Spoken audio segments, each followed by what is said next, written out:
بسم اللہ الرحمن الرحیم۔ سورۃ النازعات، آیت نمبر 34۔ فَإِذَا جَاءَتِ الطَّامَّةُ الْكُبْرىٰ، پھر جب آ جائے گی بہت بڑی آفت۔ جاءت جو ہے یہ لفظ نا ایک آنے کے لیے آتت کا لفظ بھی آتا ہے عربی میں، لیکن وہ چھوٹی چیزوں کے لیے ہوتا ہے گا، لیکن کوئی بہت بڑی چیز آ رہی ہو، کوئی گرینڈ ارائیول ہو رہا ہو نا، تو اس کے لیے جاءت کا آتا ہے۔ اور جب یہ جاءت کا لفظ جو ہے نا یہ فعل ماضی ہے، اس سے پہلے اذا آ رہا ہے گا، تو اذا جب آتا ہے فعل ماضی سے پہلے تو اس کا معنی جو ہوتا ہے مضارع میں کیا جاتا ہے، یعنی فیوچر میں کیا جاتا ہے گا۔ قرآن مجید میں جاء کا جو یہ فعل ہے یہ ماضی ہی کے صیغے میں آیا ہے۔ تو جب آ جائے گی طامۃ الکبریٰ، طامہ کا لفظ جو ہے نا یہ ایک ایسی طامہ کہتے ہیں ایک ایس قسم کی آفت کے لیے جو ہر طرف سے آ رہی ہو اور اس سے کوئی بچنے کا راستہ نہ ہو۔ جیسے کہ ایک سمندر میں جو سونامی آتا ہے نا، اس کے لیے بھی یہ اس طرح کا لفظ استعمال ہوتا ہے۔ اور الکبریٰ جو بہت بڑی، سب سے بڑی، یعنی اس جیسی کسی نے دنیا میں کوئی بھی آفت دیکھی نہیں ہوگی۔ جب وہ والی آفت آ جائے گی یعنی قیامت کا دن آ جائے گا، یعنی اسٹارٹنگ میں شروع میں دلائل کہاں سے شروع ہوئے تھے اور پھر دوبارہ ریپ اپ کر کے اسی قیامت کی طرف بتایا جا رہا ہے۔ یوم یتذکر الانسان ما سعی، یوم اس دن یتذکر یاد کرے گا الانسان، ما سعی جو اس نے کوشش کی۔ یتذکرو میں آپ دیکھیں یذکرو بھی لفظ ہوتا ہے نا، لیکن یتذکرو میں تا ایکسٹرا آ رہی ہے گی، یعنی کہ ایک ایک چیز یاد آئے گی انسان کو، ایک ایک چیز کمپلیٹ اس کی جو کلیکشن تھی اس کی پوری میموری کی جو کہ اس دنیا میں وہ کر کے آیا نا، وہ سب چیزیں۔ خاص طور پہ آگے انسان کا لفظ ہے کیونکہ انسان جو ہے وہ نسیان سے ہے نا بھول جاتا ہے، کام کیا بھول گیا، بہت سی چیزیں کری اور بھول گئی، بہت سے لفظ بولے اور بھول گئے، لیکن اس دن وہ ایک ایک چیز یاد کرے گا۔ کیا یاد کرے گا؟ ما سعی جو اس نے کوشش کی، سعی جو اس نے بھاگ دوڑ کی۔ سعی کا لفظ بھاگ دوڑ کے لیے آتا ہے، کس چیز کو اس نے پرائیورٹی دی، دنیا میں کن کاموں کے لیے بھاگتا تھا، کن کاموں کو جوش اور جذبے کے ساتھ پہلی پریفرنس پہ کرتا تھا، وہ سب وہاں اس دن کھڑے ہو کے یاد آئے گا۔ آج سوچ لیں ہم کہ ہم کس چیز کو پرائیورٹی دیتے ہیں گے، اپنے ورک کو، اپنے کیریئر کو، اپنے سوشل میڈیا کو، اپنے ریلیشنز کو، انٹرٹینمنٹ کو، کس چیز کو میں پرائیورٹی دیتی ہوں کہ اس کے لیے میں سب کچھ کرنے کو تیار ہو جاتی ہوں، اس میں میں کمپرومائز نہیں کرتی، اس کے لیے میں ہر طرح کی بھاگ دوڑ کرنے کو، ہر مشکل سہنے کو تیار ہوں۔ وہاں کھڑے ہو کے اس دن سب یاد آئے گا۔ آج تو بہت کچھ کہہ کر کے بھول جاتے ہیں نا، لیکن وہاں کوئی بھولا ہوا نہیں ہوگا۔ ایک تو سب کچھ پہلے ویسے ہی ریکارڈڈ موجود ہوگا اور انسان کو خود بھی اپنی میموری فل اس سے یاد آئے گی کہ میں کیا کرتا رہا۔ سورۃ النجم میں اللہ تعالیٰ ارشاد فرماتے ہیں وَأَن لَيْسَ لِلْإِنسَانِ إِلَّا مَا سَعَىٰ، کیا انسان کے لیے اس کے سوا بھی کچھ ہے مگر وہی جو اس نے کوشش کری، یعنی وہی چیزیں ملیں گی جو تم کوشش کرتے رہے، جس کے لیے تم بھاگ دوڑ کر رہے تھے۔ تو یہ بہت بڑی ہمارے لیے لازمی چیز ہے۔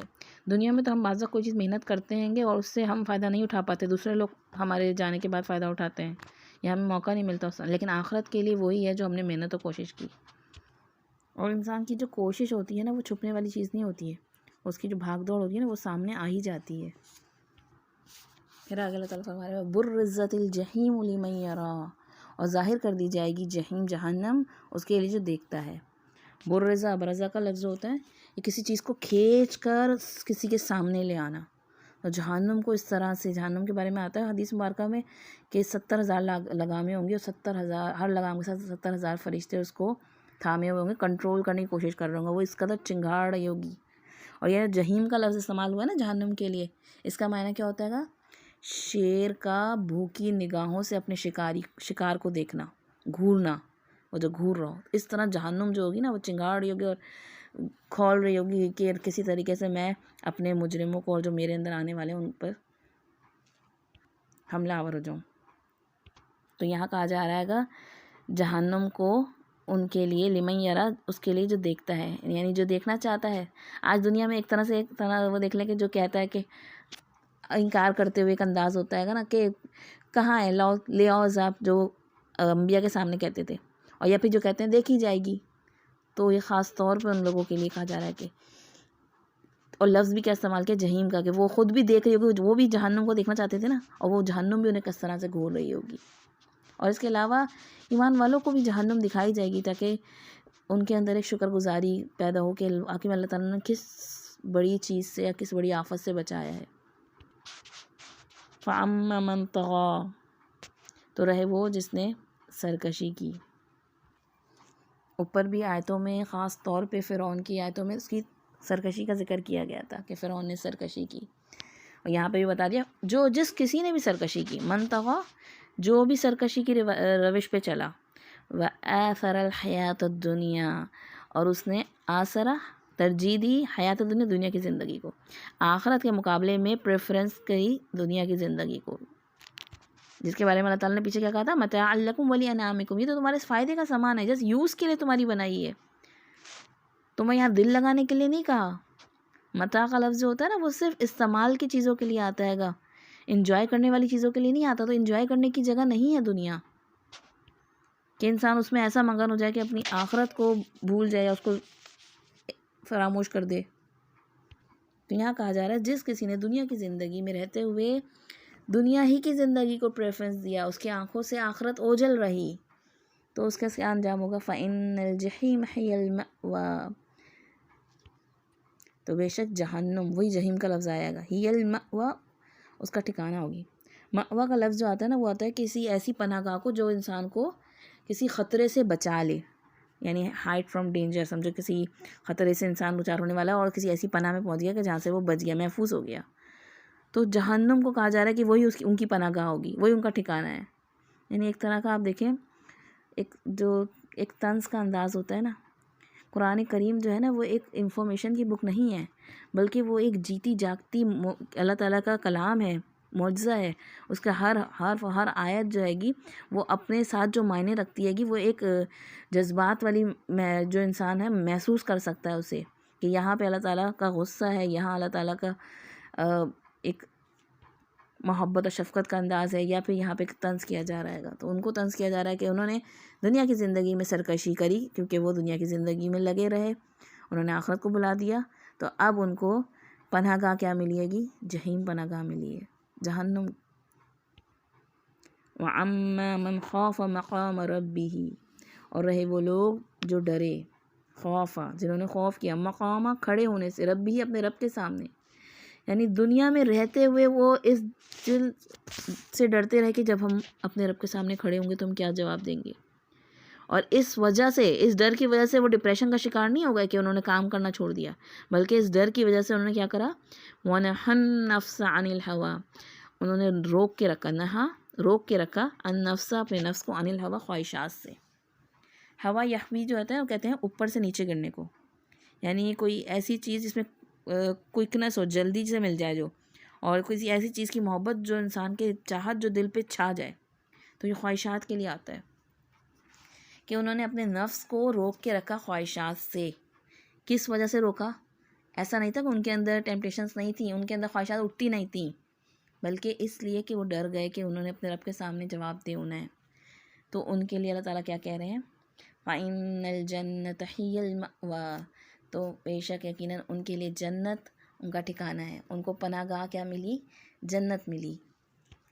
قرآن مجید میں سورۃ الرحمن میں بھی اللہ تعالیٰ فرماتے ہیں وَلِمَنْ خَافَ مَقَامَ رَبِّهِ جَنَّتَانِ، اور جو اس دن اللہ رب کے سامنے کھڑے ہونے سے ڈرا تو اس کے لیے 2 باغ ہیں.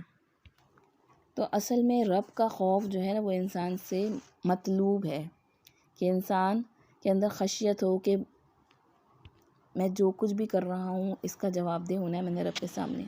اور جو دنیا میں ڈرا وہ آخرت میں امن میں رہے گا، کیونکہ دنیا میں اللہ کا ڈر جو ہوتا ہے اپنے انسان کو،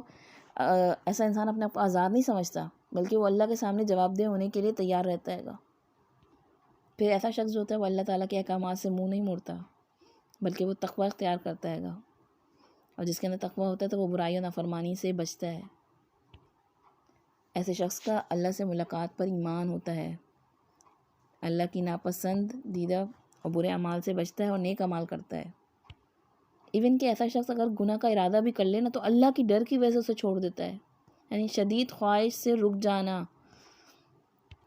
رب کے ڈر سے، ایون کہ شبہ والی چیزیں بھی چھوڑ دیتا ہے، کیونکہ رب سے تو کچھ بھی چھپا ہوا نہیں ہے. وَنَحَا النَّفْسَ عَنِ الْهَوَىٰ، اپنے آپ کو خواہشات سے روکنا کافی مشکل مرحلہ ہے، مشکل کام ہے، لیکن ایسے شخص کے لیے وَلِمَنْ خَافَ مَقَامَ رَبِّهِ جَنَّتَان، 2 باغات ہیں۔ بعض اوقات ایسے لوگ جو ہوتے ہیں اللہ کے ڈر سے کئی اپنے کیے ہوئے گناہ جو ہیں ان کو یاد کر کر کے رو پڑتے ہیں، تڑپ کر معافی مانگتے ہیں، تو ان کا بھی یہی انجام ہوگا۔ وہ اس جگہ بھی اپنے فکر کرتے ہیں جہاں انہیں کوئی پوچھنے والا نہیں ہوتا، یعنی ان کے اپنے برین میں، اپنے مائنڈ میں کیا کچھ چل رہا ہے، اگر دل میں کیسے خیالات آ رہے ہیں، وہاں پہ بھی نظر رکھتے ہیں کہ اللہ تعالیٰ کو وہ بھی پتہ ہے، وہاں کوئی مجھے پوچھنے والا نہیں کہ میں کیا سوچتی ہوں، میں کیا دیکھ کر کن خیالات میں رہتی ہوں، لیکن اسے احساس رہتا ہے کہ میرا رب مجھے دیکھ رہا ہے کہ میں کیا سوچ رہی ہوں، میرے اندر کیا چل رہا ہے۔ اور اللہ کے ڈر کی مقدار نا ہر انسان پر واجب ہے کہ انسان موٹے موٹے کبیرہ گناہوں سے بچے اللہ کے ڈر سے، اور پھر اس میں مزید درجے بڑھ جاتے ہیں۔ جب انسان بڑھتا ہے آگے تو پھر شبہ والی چیزوں سے بھی بچنے لگتا ہے گا۔ اللہ کا ڈر جو ہے یہ فرشتوں کی بھی صفت ہے، متقین کی صفت ہے۔ اللہ کا ڈر نجات کا ذریعہ ہے۔ چھپے اور کھلے اللہ تعالیٰ کا ڈر اللہ تعالیٰ کی معرفت کی وجہ سے آتا ہے۔ جو رب کو جتنا زیادہ جانتا ہے وہ اتنا زیادہ اس سے ڈرتا ہے۔ پھر ایسے لوگوں کا دنیا کی زندگی کو پرائرٹی دینا ممکن نہیں رہتا، ان کا ہنسنا بھی کم ہو جاتا ہے، ان کا سونا، ان کا کھانا، ان کی ہر چیز پہ ایفیکٹ پڑتا ہے کہ یہ عارضی ہے، یہ بہت تھوڑی دیر کی ہے، اس کا مزہ بہت عارضی ٹیمپریری ہے۔ اسے رب کی نعمتوں کا احساس ہوتا ہے کہ کتنی میری رب نے مجھے نعمتیں کی اور میں نے کتنے گناہ کر ڈالے، اس خوف سے پھر وہ روتا ہے، اور پھر اللہ کے خوف سے اس کے لیے بندوں کے ساتھ معاملہ کرنا آسان ہو جاتا ہے، بندوں کو معاف کر دیتا ہے، بندوں کی خدمت میں آگے بڑھتا ہے۔ اور یہی وجہ ہے کہ پھر اللہ کا خوف جن کے اندر ہوتا ہے نا، ان کے جو ہوتی ہے نصیحت جو ہوتی ہے نا، اثر کرتی ہے ان پہ۔ رکوع کے آخر میں بھی آیا تھا نا، ان فی ذلک لعبرۃ لمن یخشی، کہ اس میں عبرت ہے کس کے لیے؟ جو ڈرتے ہیں۔ تو آپ دیکھیں گے اس پوری صورت میں جو ایک تھیم نظر آ رہا ہے نا آپ کو، کہ ایک تو ان لوگوں کے لیے خاص طور پہ جنہوں نے آخرت کے مقابلے میں دنیا کو پریفر کیا ہوا ہے گا، ان کو ڈرا رہی ہے، اور دوسری طرف جو ڈرنے والے ہیں ان کے لیے بہترین انجام کی بتا رہی ہے کہ وہ شروع میں جو فرشتے تھے جو اللہ کا خوف اور ڈر رکھنے والے ہیں، اور ان کے پھر دیکھیں آپ ان کی کارکردگی دیکھیں کہ وہ کس طریقے سے اللہ کے راستے میں بھاگ دوڑ کر رہے ہیں، وہ کسی اللہ کے حکم کی نافرمانی نہیں کرتے، جو حکم ملتا ہے اسے بھاگ دوڑ کر بجا لاتے ہیں۔ اور یہاں ان کا ذکر ہے انسانوں کا کہ جو رب کے ڈر کی وجہ سے اپنے آپ کو خواہشات سے روک لیتے ہیں۔ اور اللہ کا خوف جو ہے یہ بہت بڑی نعمت ہے کہ جب یہ اللہ کا خوف دل میں آتا ہے نا، انسان کے دل سے غیر اللہ کا خوف نکل جاتا ہے۔ اللہ کا ڈر جو ہوتا ہے انسان کو لوگوں سے بے نیاز کر دیتا ہے، پھر انسان کو فکر نہیں آتی کہ لوگ کیا کہیں گے، لوگوں کو کیا منہ دکھائیں گے ہم، بلکہ ایسے شخص کو پھر نیکیوں کے باوجود اپنے گناہوں پہ اس کی نظر رہتی ہے کہ میرے گناہ کیسے ہیں گے، ہو رہے ہیں مجھ سے بھی، اور اس کے رویے میں پھر شکر گزاری آ جاتی ہے کہ اس کے زبان پہ ذکر میں کثرت اور ایک حلاوت، مٹھاس آ جاتی ہے۔ پھر ایسے شخص کو نا جو اللہ سے غافل لوگ ہوتے ہیں ان سے وحشت ہونے لگتی ہے کہ ان میں نہیں دل لگتا اس کا، بلکہ قرآن کی محفل میں، ایسی مجلس میں انسان کو محبت ہونے لگتی ہے۔ پھر ایسے شخص جو ہوتا ہے نا، اس کو دنیا کے مقابلے میں آخرت کی فکر لگ جاتی ہے، وہ اعمال کی قبولیت کے بارے میں فکر مند ہوتا ہے گا، وہ ہر چیز میں اپنے آپ کو اللہ کا محتاج دیکھتا ہے گا، اور پھر ہر چیز میں اللہ کی نگاہ میں میرا مقام کیا وہ ڈھونڈتا ہے، ہر کام اللہ کی رضا کے لیے، اعلیٰ مقاصد کے لیے کرنے لگتا ہے۔ اصل منزل پر پہنچنے کی فکر انسان کو لاحق ہو جاتی ہے کہ پھر وقت کی ضیاع کرنے سے انسان کو پریشانی ہوتی ہے کہ غور و فکر کا عادی ہو جاتا ہے انسان، یعنی کہ یہاں تک کہ اللہ تعالیٰ سے شرمانے لگتا ہے کہ یا اللہ تو نے کتنی کتنی نعمتیں مجھ پہ کی اور میں پھر بھی ابھی تک کیا کر رہا ہوں، میں تو کچھ بھی نہیں کیا۔ پھر وہ اللہ سے جو غافل لوگ ہوتے ہیں ان سے بھی پھر عبرت پکڑتا ہے اور ان پہ رحم کھانے لگتا ہے اور ان کو بھی رب سے جوڑنے کی کوشش کرتا ہے۔ تو یہاں ان آیتوں میں خاص طور پہ انسان کو جھنجھوڑا جا رہا ہے کہ اس بڑی دن کے آنے سے پہلے پہلے اپنے آپ کو اس دنیا میں رہتے ہوئے دیکھ لو کہ تم کیا کوشش کر رہے ہو، کس طرف بھاگ رہے ہو، کیونکہ وہاں تو تمہیں اپنی ساری کوششیں یاد آئیں گی، اور اگر تم واقعی میں دنیا کو ترجیح دیتے رہے اور تمہیں اندازہ ہی نہیں ہوا کہ تم کہاں سرکشی کر گئے، کیونکہ بعض اوقات اندازہ نہیں ہوتا ہے کہ انسان دنیا کی چیزوں میں اس طرح انوالو ہوتا ہے کہ اپنے اندر کے تکبر کو نہیں پہچان پاتا انسان. اور خواہشات نفس میں آج ٹاپ پر جو ہیں وہ نامحرم سے چھپی دوستیاں، کہ دنیا میں بھی ذلت ہے اور آخرت میں بھی پکڑ، آنکھوں اور کانوں کے